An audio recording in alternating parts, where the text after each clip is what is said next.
Hello, everyone. Thank you for joining us. And as you get settled, I'm gonna wait for a few more people to file in. Then I'm going to touch on some reminders.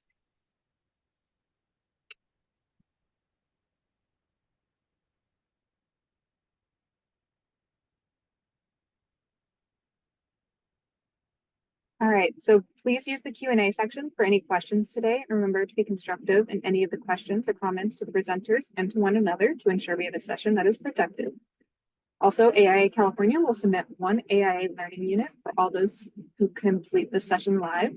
And as always, the webinar content and additional resources will be available online shortly after this session.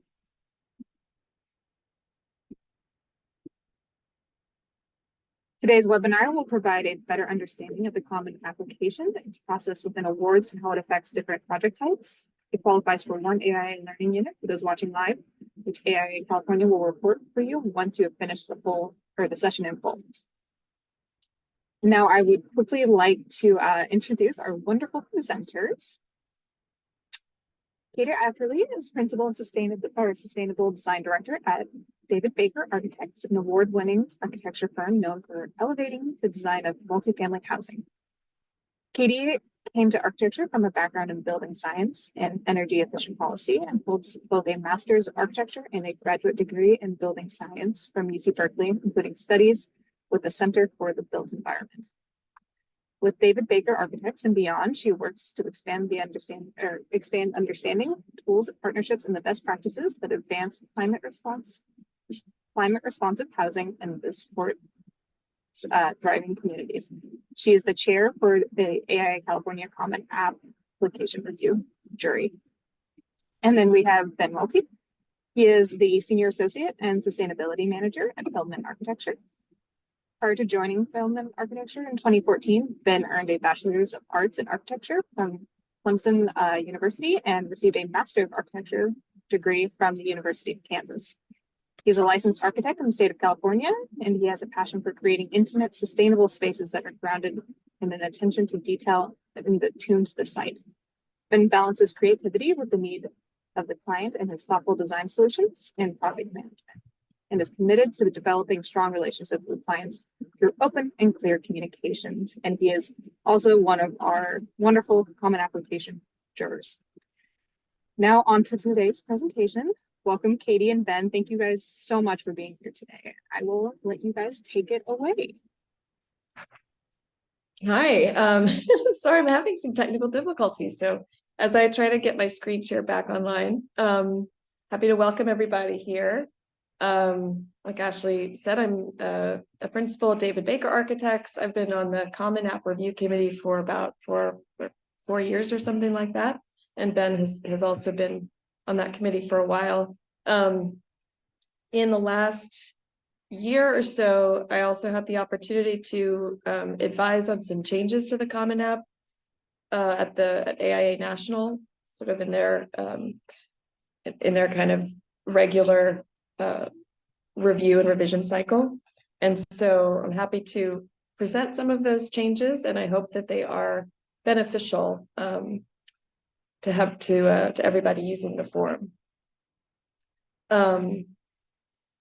So I think I just want to take a minute while I start up my screen to talk a little bit about what happens after you submit a Common App. The Common App goes to the Common App Review Committee, which is about 20 or so people.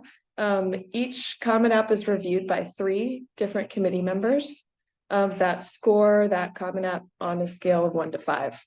And then we send the average score, or Ashley compiles the Common App review scores, and the score represents a recommendation to the Design Excellence Awards jury. So that there is, it's a non-binding recommendation, but the effect is that a merit award more or less lines up to something that includes considerations of environmental impact and social impact beyond code minimum. That's sort of roughly how the scoring kind of stacks up, but only scores of a 1 are recommended to not receive any award, and so it's not something that, necessarily steers the jury and the entire judgment of the design application.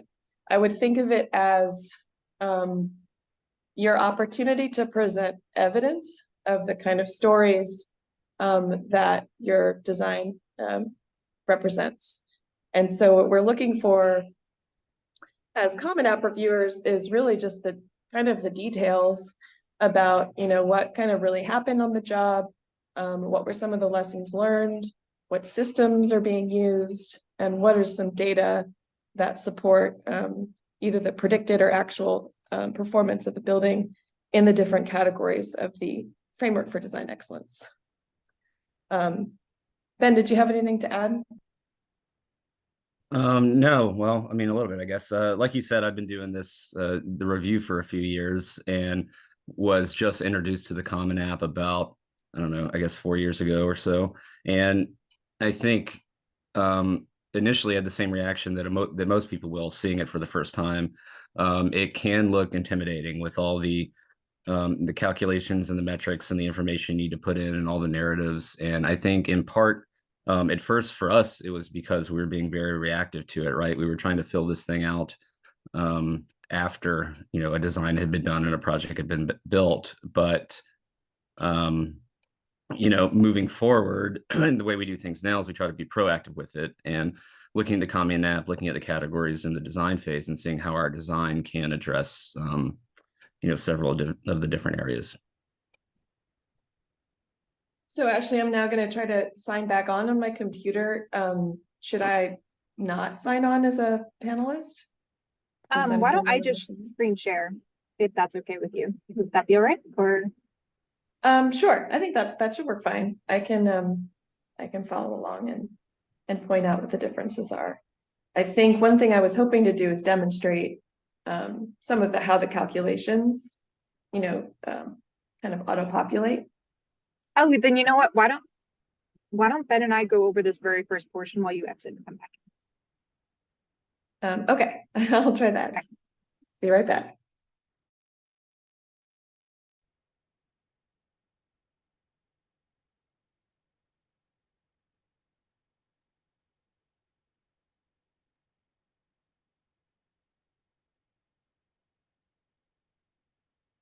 Oh, and she's already back.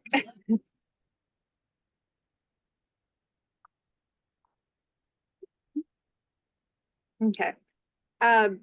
So this is on the new 2024 version. There are some slight differences. Ben, are there any differences to this beginning section that are really noticeable for people that are filling it out? Nothing that really stood out to me so much. This is just kind of the basic boilerplate information for each project that is helpful to the reviewers to kind of know the general specifics of the project as we really dive into this. Yeah, nothing significant really changed in this section. There's some improvements just to kind of, it should be visually more apparent at kind of what fields you enter data in and what fields auto calculate. So that should be helpful.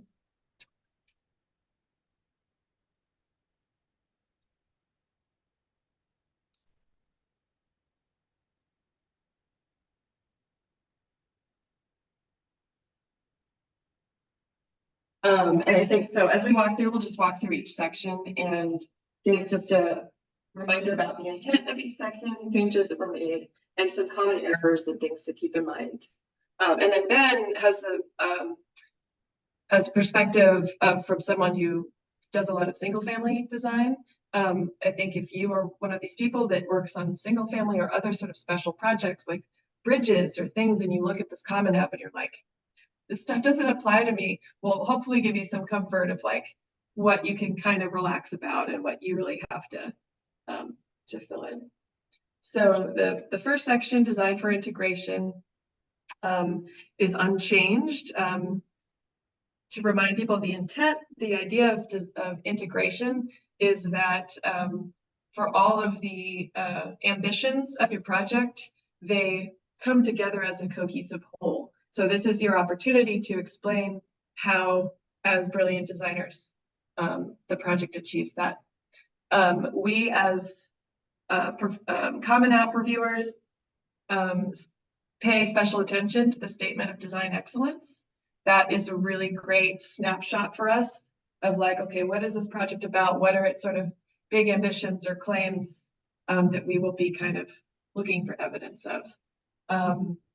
Short and sweet is always better than long and fluffy.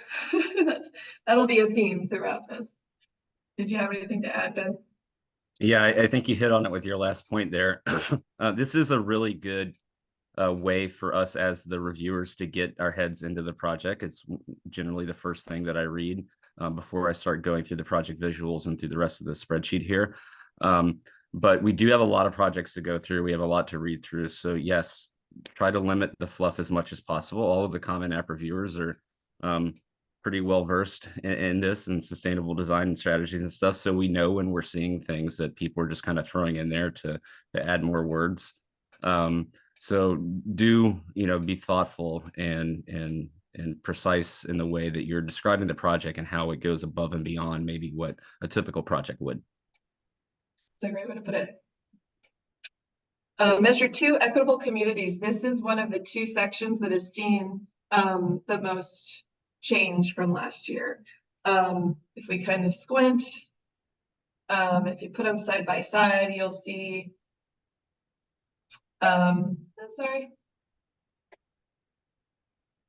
there is more drop downs. And then there's this global impact section. So let me go back and kind of zoom in for everybody. As you know, for those of you who've done this in the past, there is a spider graph up at the top. And the data that generates the spider graph are your entries for all of these drop downs. Most of them are yes, no's. I want to make sure everyone knows that while some people look at the spider graph as just sort of like a gut check or something to get a clue, we know that it's not a science, right? We know that it's not exact math, and that how whether or not your project has acoustic design that considers, ESL or neurodivergent learners, it's not going to like dock you, right, in the eyes of all Common App reviewers. So I think it's important to just have the perspective that these drop downs, appreciate that it's hard, right, to codify this particular measure of design excellence. I think people have struggled with it, continue to struggle with it. We all sort of know that. 2, I think the intent of a lot of these is to raise awareness about the importance of thinking about some of these things. So it might feel a little awkward that that's coming after the fact, but as you're doing that, if you realize that's what they're there for, it might help you kind of relax and just respond honestly. It doesn't, if you answer a bunch as no, that doesn't mean that a Common App reviewer is going to be like, ooh, not too many points on the community side. So I hope that's helpful. This first one, well, it's something that comes up on all of our projects. So this one is something that I actually do think is important on many projects. Community engagement level. This is a drop down. Previously, it was built on some terms from Arnstein's ladder, which I'm not going to go into detail what that is. And I just want folks to know that if that seemed a bit disjointed in the past, what we've moved to is some more precise definitions, and they're included in this link here. So so it's a lot simpler than it was before, and it should just make immediate sense to what your project may have done in terms of community engagement. So keep that in mind. These terms are defined over on the right. And I think the only other, well, two more things I want to highlight about the intent of some of these details. Even though your building may not have explicitly, sat down and designed for passive survivability, which is sort of a specific thing. And if you provided operable windows in your building, you shouldn't answer this yes. But this narrative is where you can talk about what you did do. And the whole idea here is designs always have an opportunity to increase access to opportunity, nature, health, all of these sort of things that enhance one's day-to-day life. And that is where you can kind of explain what you did there. These global impacts is very, it's kind of an academic feedback. These are not going to calculate for you until further down the form. So as you can tell, there are no gray cells. You don't even have to touch them. But after you finish the form, you can come back and say, okay, this was the social cost of carbon impact of my project. From a residential side, I know this one, a single family custom home residential side, I know this section can be pretty difficult because, you know, if you have a home in a community on several acres of land and you don't have direct access, to the, rest of the members of the community, you may not have a lot to fill in here. And I think that's okay. I would think creatively and how maybe your project could impact the community, larger community as a whole. I saw someone get creative on an app mentioning the fire prevention techniques and materials that they use on their building and how that could impact the larger community, and other things like that. So this can be a difficult section for the smaller projects or for the residential projects, but there are some things that you can pull out of your design, or things to be definitely thinking about if you're getting into a design. But ultimately, if you don't have anything to say, I think it's okay to say this section isn't necessarily relevant to you, and the reviewers will weigh that. Yeah. Ashley, are we taking questions section by section, or wait till the end, or I forget how we're doing questions? Yes, we'll do them section by section. So there is one question Okay. for this measure, which is, what are the options in the drop down to or for the avoid products harmful? I think is that the second one. Yeah. I mean, all of the these ones- are yes, no. Other than the first one, this is the only one that you choose from a list.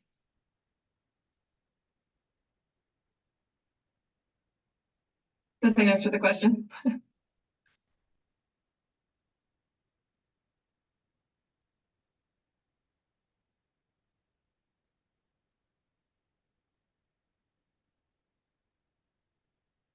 All right, I think that's it.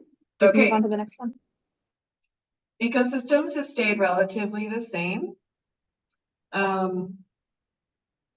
So again, the intent for ecosystems is to talk about how your project impacts ecosystem services, which can be defined broadly. It can include soil development, habitat, sequestration, tree cover.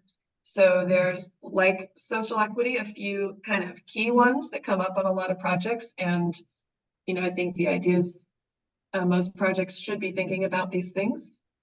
But same rules apply. If don't stretch it, don't reach it. If you didn't, comply with dark sky standards, you can still put in your narrative, we did consider fully shielded outdoor fixtures. And I think a reviewer would appreciate that. Yeah, I think this section is pretty straightforward for me, I think, and can apply to most projects.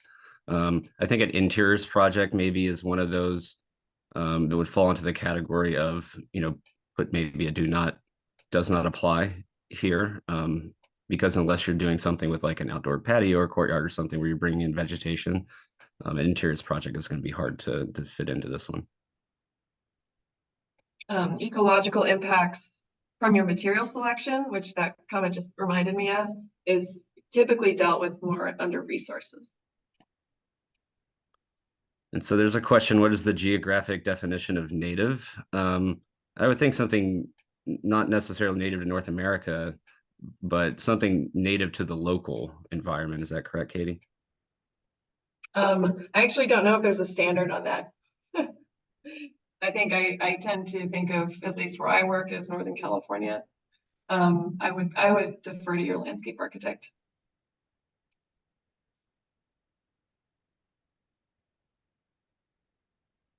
Okay.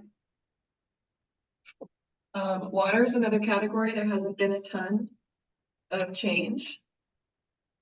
The intent here is to show meaningful potable water use reduction, in addition to looking at stormwater management. So stormwater is also an ecological design strategy. Stormwater is talked about here. This is one where we often see you know, a lot of comments about low flow fixtures, which are pretty standard. It's fine, but just know that as a Common App reviewer, we kind of, I think, can gauge, and everybody's different. We all have different strengths we bring to the review committee, which is why they're reviewed by multiple people. But we'll be able to gauge, you know, how difficult it is to, well, first of all, whether something like low flow fixtures is you know, complies with code, right?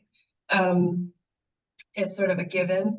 And also that, like, it's very difficult maybe to incorporate a gray water reuse system. So again, if you have not done that, it's not as if you get no points for water. So again, answering this honestly is all you really need to do. And there may be a case where this happens often to us on our projects in California, especially during the drought period, where it just made no sense to collect rainwater on site because we just simply would not get enough of it to justify it. So you also just don't want to be doing these things for the sake of doing them. And I think that's where the narrative comes in. So if you're unable to achieve something, you can still go into the narrative and explain the process, the thought process of the design. Great. Any other questions before moving on? Nope. All right. Economy is one that got simpler. There were 2 narrative fields here, and now there's just one. There's some automatic calculations based on the data you put in the first section about your construction costs and your number of occupants. And you know, some drop downs here. The intent is really to show how you did more with less, to put very simply. And you know, in all of these, if you want more fodder, the Framework for Design Excellence website, you know, goes into a lot of detail and asks probing questions in each of these categories. So I think I'm going to take the opportunity here to say in our practice, we've actually found this tool to be a really powerful way for designers to kind of take a step back and think about and reflect on what the projects actually have achieved, because sometimes we can kind of go along and not do that. We can make decisions that are sort of our good instincts or whatever, and then they're actually asked to sit down and write 100 words about economy, and it sort of comes up for them, you know, what they did do, and that can be really affirming, and it can also advance and perpetuate those kinds of decisions in your practice. So I'm actually really pro Common App as an internal tool to help crystallize and affirm and kind of, you know, strengthen the design goals and ambitions across your portfolio. That's just me. Everyone's different. Katie, we have a question here. Does affordability refer to the cost of construction or the cost of users to use the building? Yeah, I think this is actually pretty broad for any of the above. I think it's one of those that's really, as a reviewer, I don't know what the person meant. So even if I know what the intent of this spreadsheet is, I don't know that the person filling it out knew that. And so this is one reason we really rely on the narratives to sort of explain, you know, what you mean by affordability. And I like to think of design for economy too, not just necessarily about the construction cost of the building itself, but again, get creative with these sections, and I can see this tying into the equitable communities one too. But how does your project assist the local economy? Are you using local products or tradespeople, or is your project itself a benefit to the local economy?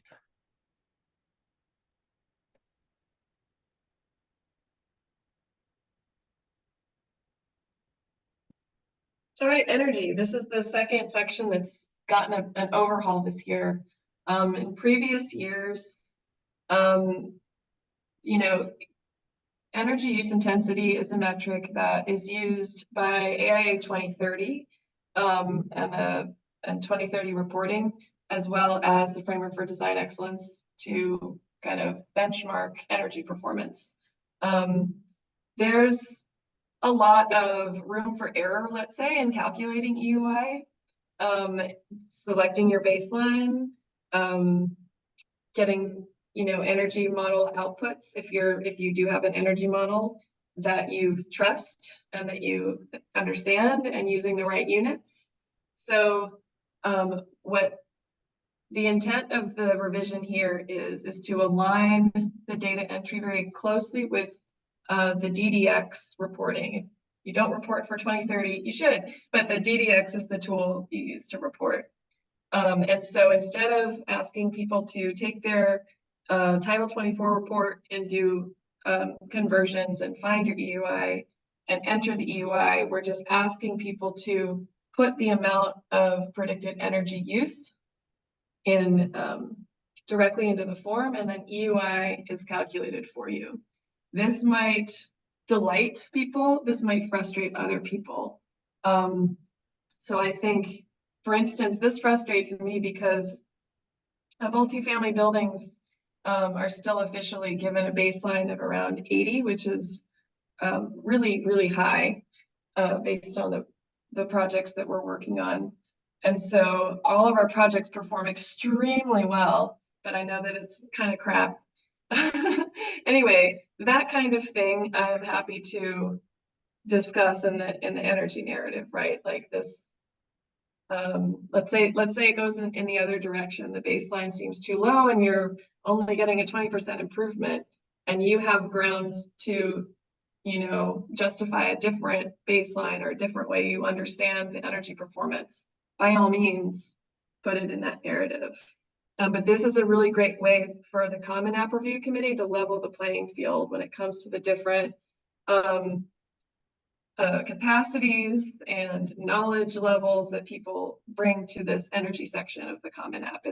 I know that it's been a frustration for people over the years, and we see that. We see just bonkers numbers when we review the forms as well. So some really great innovations here that I hope serve people. Depending on how you answer these questions, so I'm just going to go through like a test case.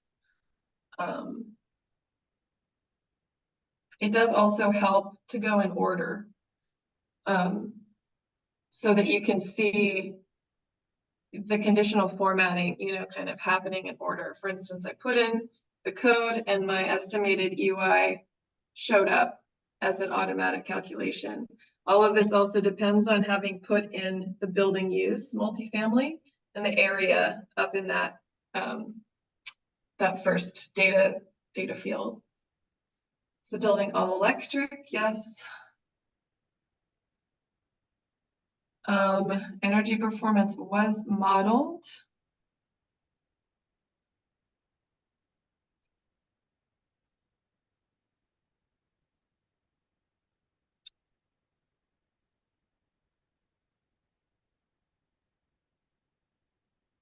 Oh, that's right, I didn't have my thing. Sorry. Okay, I'm going to put in bogus numbers here. So I'm going to put in some kilowatt hours here. I'm going to ignore the other fuels because I don't have them. On-site renewable energy is installed, planned, or not included. It's installed because this project is done. even though we don't have actual energy data, has on-site renewable energy metered.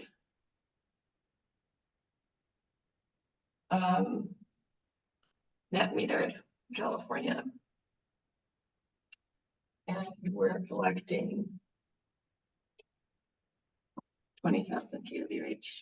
So you can see with just those few inputs, the total consumption, the energy use intensity, and the offset PV all calculated for us. And this conversion to operational carbon is also just kind of a bonus.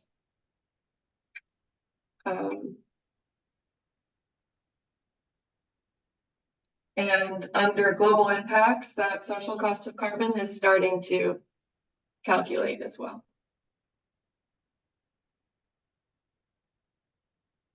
So if you don't have PV, if I'm not mistaken, it all goes blank. So it should be really intuitive. It might look at first like a lot of additional data. It's actually a lot simpler and more intuitive. Key addition this year, and this is a direct request from Common App reviewers, we really want to, as briefly as possible, understand what systems are in the building. It's often very hard to glean that from the materials. Sometimes it's not explicitly in the energy narrative or in the sustainability diagram or other materials. So this does not have to be a novel, but it's just packaged heat pumps, central heat pump water heater, all LED lighting, like something that just really spells it out for us. Okay, I think that's all I have. Yeah, I think this section is greatly improved. I think it does look on the surface when you first look at it a little bit more difficult because there are more boxes and things to fill in, but I think it's much more intuitive, like you mentioned, than the last version of this. And if you have experience with calculating your EUI, this should be pretty simple to go through. And then AI California provides a resource for how to get your EUI numbers. One thing is to always remember with your Title 24 reports is to request the full report that includes either the energy use summary or the Econ 1 form, because your Title 24 report consultants will most of the time not send that information to you. Now, fortunately, EUI is now in the new versions of the Title 24 is actually on the report itself, but those background energy data numbers are very important too. We've got a few questions on this one, Katie. If a firm is not a signatory to the 2030 commitment, does that weigh against you for the purposes of scoring well in the Common App? I would say for me, no. I think it's highly encouraged to sign up for the 2030 commitment, but I think the content and the actual calculations and knowing that you're looking into this and monitoring this would be more important to me. At the end of the day, this is you're submitting a project. So I think it's sometimes this form has that additional information, but it's not, it doesn't bear on my decision, my scoring. It's not that rubric. I am noticing as I'm doing, this is the first time I've done things in this particular order. And when I closed out the PV, it's still showing some production down here. This is, a newly released form. There could be some things in here that get squirrely with the calcs and you're not sure, whether or not they're going to come through properly. And I would just say, really just focus on the information entry, and like the automatic calculations will be a lot clearer to us to interpret if the entry that you have control over is correct. I also completely failed to mention that if you happen to be using a version of Excel older than 2019, which I think I was the only person this happened to be true for me, this conditional formatting won't work well. But fear not, even if you get errors in the automatic calculations, when a Common App reviewer opens it up in their 2019 or later version of Excel, it will auto-calculate. So it's all okay. Could I add one more comment? Mhm. And I'm Henry Siegel from Siegel and Strand, and I've been working on the design awards for many years with Katie and others. The best data to use for this section is a year's worth of actual energy use of a building, if you have it. If you don't have it, the next best thing is to use the predicted energy information that comes out of an standard energy model that maybe you used in your office or maybe your mechanical engineer did. If you don't have either of those things, if you haven't modeled the project at all, you can use the Title 24 forms that you have to do for most projects.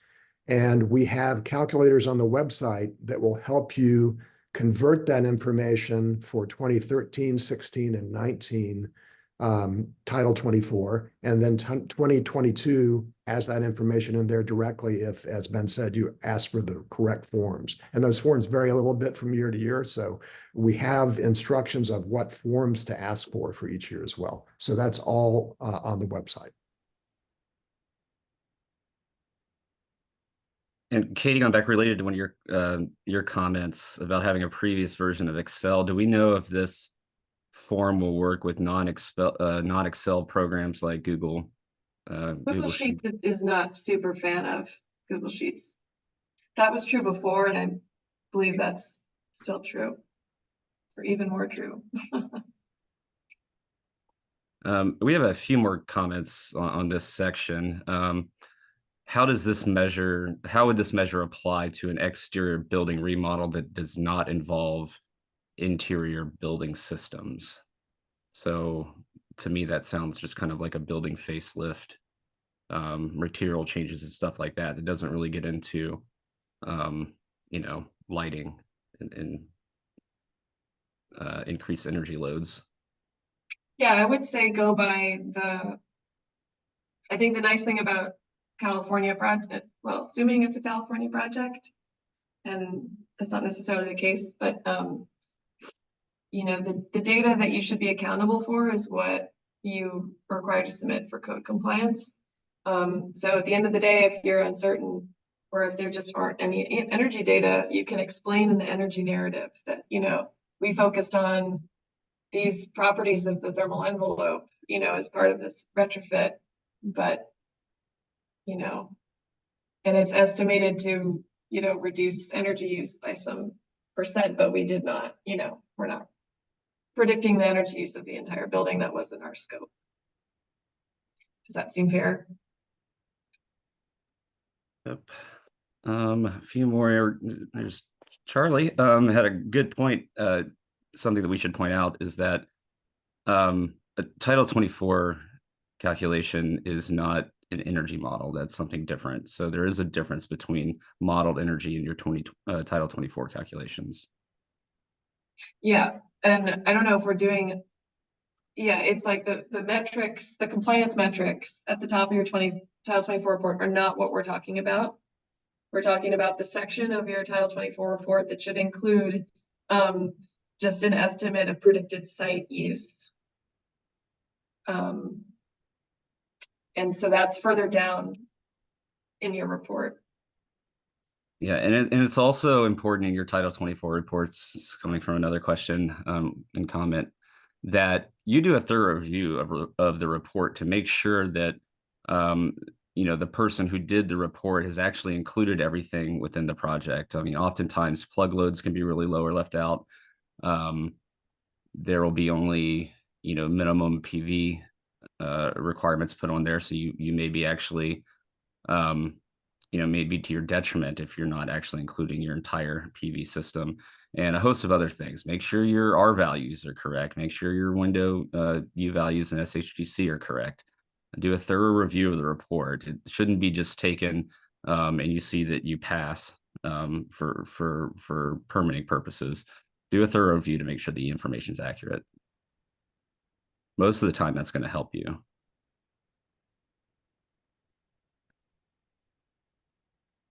A few more here. If a project is a campus of buildings, do you calculate all buildings as one, or do you do individual calculations for each separate building? If you're submitting the whole campus as a design award, I think,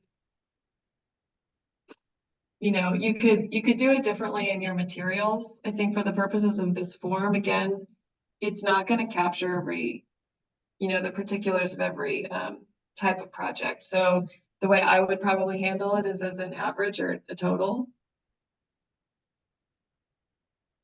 That's what I would think too, if you're submitting the whole project as one. Another question here for EUI, and about defining the gross square footage. Does that include outdoor covered space that may be part of your project? Oh, great question. So the notes here say conditioned space plus non-conditioned program space. Ultimately, the way to figure out this question is how are the baseline building data EUIs determined? And as I have looked into that, it basically follows Energy Star standards for calculating gross square footage. So that's your reference if you're unsure, and that typically does not include unconditioned, like exterior balconies, exterior walkways, that kind of thing. Sometimes bridges, sometimes if an exterior unconditioned balcony or program space is a part of the exit access system, I will include that because unconditioning that corridor is an energy measure. So it seems reasonable to count that area, but you want to be careful how far you take that. I hope that is a clear answer.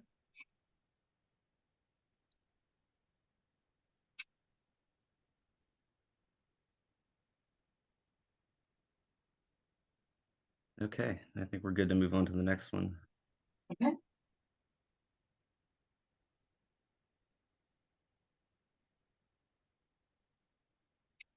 Really, from here on out, it's fairly straightforward. Design for well-being. The intent is looking at all aspects of indoor environmental quality. So the drop downs talk about daylight, thermal comfort, access to operable windows, air quality and filtration level. Also talks about healthy materials, so chemicals of concern. Again, just to reiterate above, these can be difficult to know how to answer yes or no, but at the end of the day, we are focused on the narrative and really understanding what was achieved, what was put in the building. So that is going to be my answer to all of those questions. Yeah, this one's pretty straightforward for me, I think, across pretty much all project types. Again, I think if your project does have meaningful features, that it should be easy to describe that in a narrative here. And if you're finding it hard, it may be the case that it just doesn't. And again, just to reiterate, go with the things that went beyond what you had to do for code reasons. Design for resources, it's about reducing material resource impact of the building on the planet, like upstream, downstream ecological impacts, carbon impacts. So anything figuring into life cycle assessment, recycled content, design for disassembly, forest stewardship. Here is where they do, this is not changed from last year, but there's an opportunity to provide a predicted embodied carbon. And this is based on a carbon calculator that's pretty simple. And you know, to some who've really dug into this, maybe not super meaningful, but it's again another kind of leveling the playing field tool. Of course, if you've gone into more detail and done the life cycle analysis, describe it in the narrative. And Pay close attention to your metric here. This is listed in kilograms of CO2. I've seen some really low numbers before where I'm assuming people were putting in the metric tons of CO2. So that is one thing to pay attention to the unit there. Good point. I will say that, you know, building reuse and the reuse of structure is something that is really important. And I think projects are kind of held, sort of are recognized, let's say, for having, for being able to take advantage of existing structural features or existing building. So just to keep that in mind, you should celebrate that aspect of your project. Yeah, and I would say on this section too, I know we've been saying don't put down the the things that are required by code regardless. That's kind of at a building code level, but at local municipality level, if they are requiring a certain a higher percentage of construction waste diversion, I would certainly put that here because that could put you above and beyond, you know, it's certainly above and beyond the baseline standard. That's a good point. Any questions before I move on? Is the carbon calculator for operational carbon or only? If that's referring to this section, this would be embodied carbon, correct? Yeah.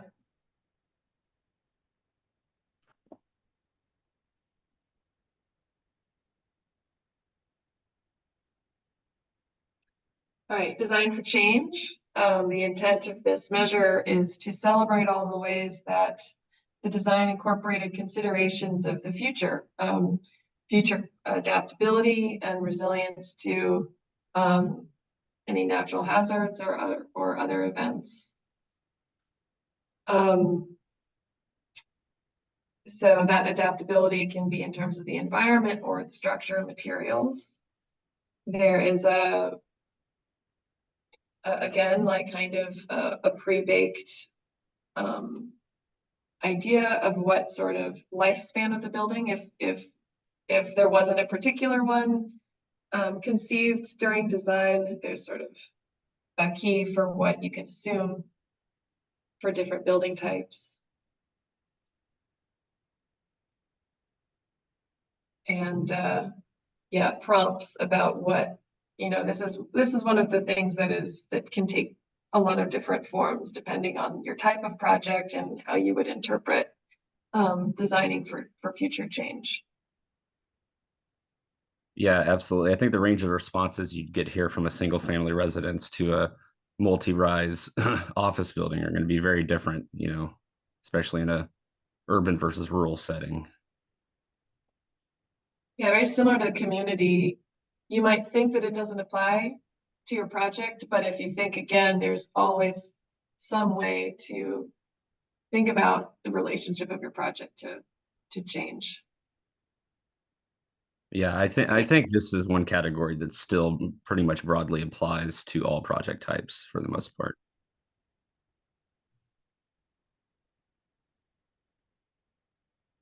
And then finally, design for discovery.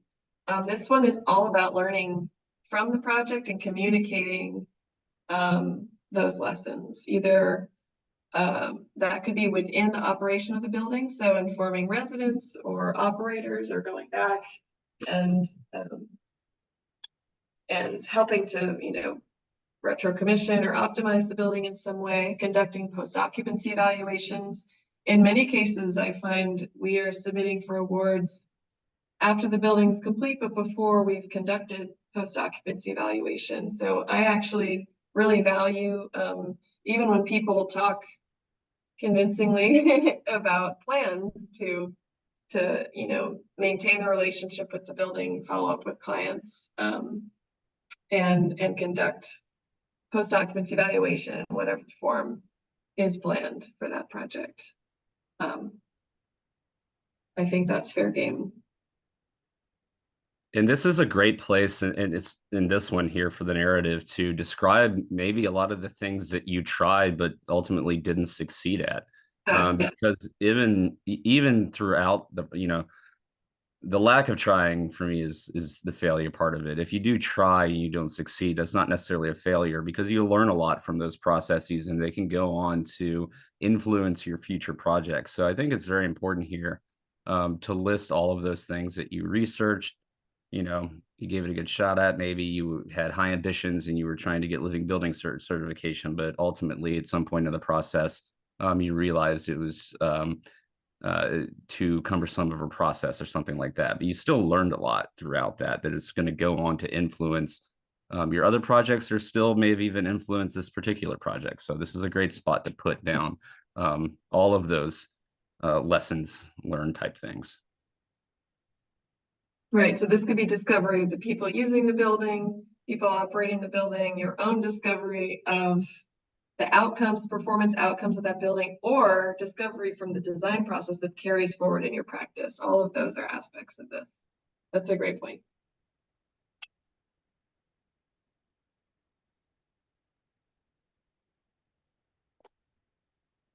So I think that's a wrap. I don't know if there are other final questions. No outstanding questions in the Q&A.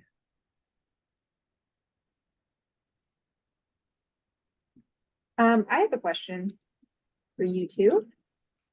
What do you think are the most common errors you two come across within the common applications that people could potentially avoid? For me, I think it's just the obvious lack of trying to fill it out in the first place. It's kind of the most common error that I would see. I mean, even if you don't completely know what you're necessarily talking about or doing, like I think it's easy to spot errors from maybe just a lack of understanding. But you can also tell the difference between somebody who may have some incorrect kind of responses. You can tell the difference between whether or not they actually meaningfully tried to fill this out versus they were just running through this and putting down what they knew and skipping what they didn't. Yeah, I think the focus up here is important to make sure that this data is correct, because it sets you up down below. So, calculating gross square feet, and the building use type and whether there's multi-uses and how you put those area percentages in here. As a reviewer, this is what we have no idea how, right? If those are wrong, we'll have no idea unless it's like something very strange, like 2 square feet, right? So I think this is the most important piece to just make sure you understand and get right. I know when we were prepping for this, we also this isn't really an error, but we sort of skipped over this line about certifications. I think some people, if they haven't gotten the certification, and I think this was added this year, if already certified for this reason, but they won't put anything here. It's actually really worthwhile as a reviewer to understand what the anticipated certifications are too. So that should be included here. Other than that, I think that, the most common errors are reaching, and I think, again, that's why it's sort of like the best applications are ones that are very specific in the narrative about what was actually done. It's super, super helpful when the narratives are laid out that way. And then, in the past, a lot of the errors have been right here, and moving forward, since we're approaching it a bit different this time, we'll just have to see how this rolls out. And I just hope people appreciate the simplicity of the inputs, and if things seem squirrely, don't freak out too much. Lean on the narratives, and we'll see how it goes. Yeah, definitely the metrics part of it here, and the embodied carbon, where I've seen kind of the most mistakes with the numbers. Going back, Katie, to the certification drop down up top, we have a question. If you're not fully certified but anticipate certification, if we can clarify, should you list your certification here? certified, or in progress. I mean, correct I me think- if I'm wrong, but I think we decided we do want to see anticipated certifications. I think we definitely want to see that. And what I've found in the past is I'll see the drop down here, whatever selected, it could be LEED Gold, LEED Platinum, and then in the narrative is where it will be described that this project is in the process or is targeting LEED Platinum certification. So then we can see that information to know that it hasn't, formally been certified yet. But it is good to know. So I would definitely, you can put it in the drop down here, but definitely describe it in further detail in the narrative below in measure 1. Yeah, so I was very confusing about this. It's this statement that I think can lead you to believe it's omitted otherwise, but it's okay if you put it in. And then another question here. I assume the sustainability diagram in the portfolio should be different than the one generated by the Common App. I'm not clear on what the last part of that means. Like this diagram? Unless we're speaking of this. Yeah, the sustainability diagram does not refer to this.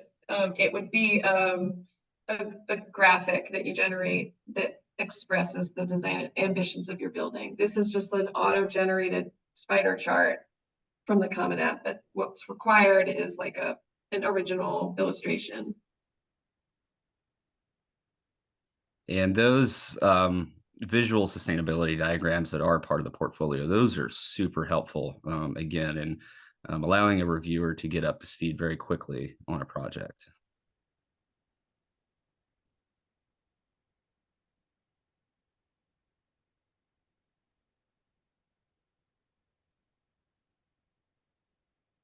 Then I found another question here in the chat. Does the spiderweb graph utilize actual data input?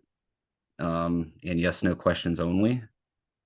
I do not believe it's asking if the narratives affect the spider graph. I do not think they do. And then how the reviewers typically relate the results to the design jury. So I think just narrowing that question down, how important is that spider graph output? I think we've talked about this before. We don't want people to be going in here and tweaking numbers, trying to get their spider graph to look more impressive.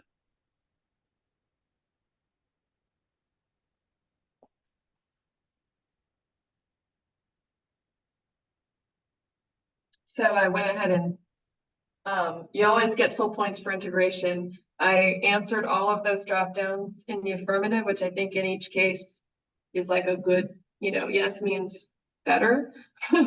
And the spider graph for equitable communities went up to the top.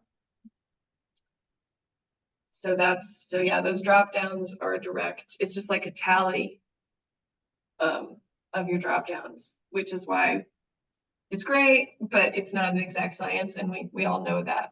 So don't worry about it too much.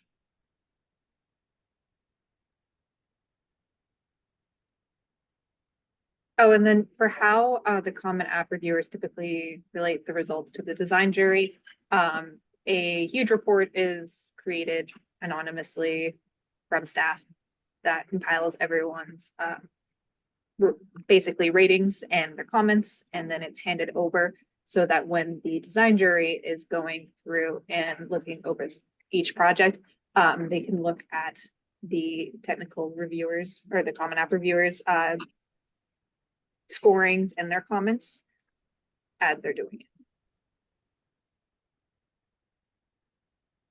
We have another question here. Is it better to use bullet points for the narrative? I don't think there's a right or wrong answer there. Some things are better put kind of in sentence format if you're really going into a more thorough explanation of it. I think either work. I think the point is just to clearly get across the things you're trying to get out there in your narrative, and that best describes the project. Bullets are not a problem. It's what the bullet says, and if it's clear enough.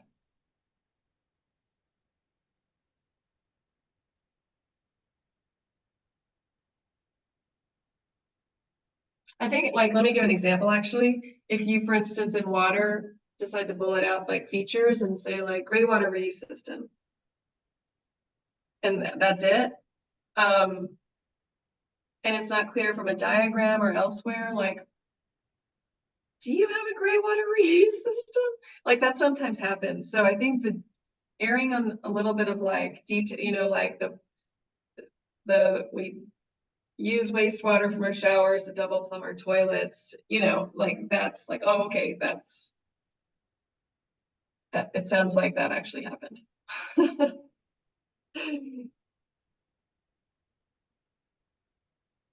Then another question here was the other coat super spreadsheet Excel application for sustainability measures phased out. No, it's just for a different awards program. That's specifically for the top 10.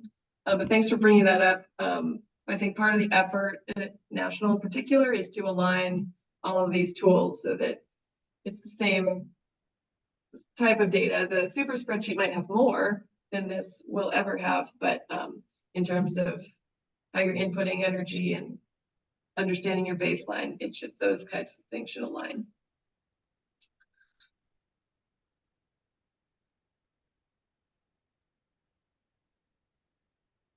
Then one more question here saying they were having trouble finding the transitant bike score. Yeah, it's no longer a drop down under access. Instead, it just says, does the design accommodate low carbon modes of transit?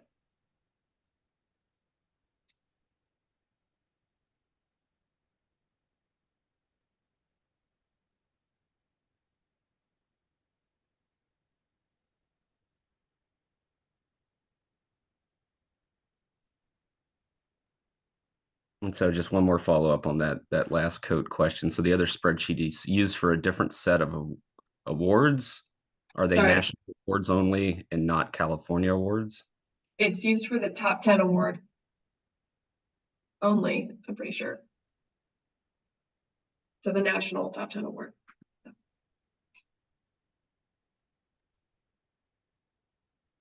All right, well, it is 1:02. If anyone has any other questions, you are more than welcome to email them to myself. And I am very much happy to pass them along and we can answer them. Thank you so much, Katie and Ben, for handling this. Henry, I know you're in the background and you've been helping as well, so thank you so much. This was very insightful and hopefully this will help everyone as they go through the process of filling out their common applications. So this common app recording will be posted within the next week on the Design Awards website. Keep an eye out for it if you want to kind of use it as a reference. And if you are here for some learning units, that should be posted within the next few weeks. So thank you so much, everyone. I hope you have a great rest of your afternoon. Bye.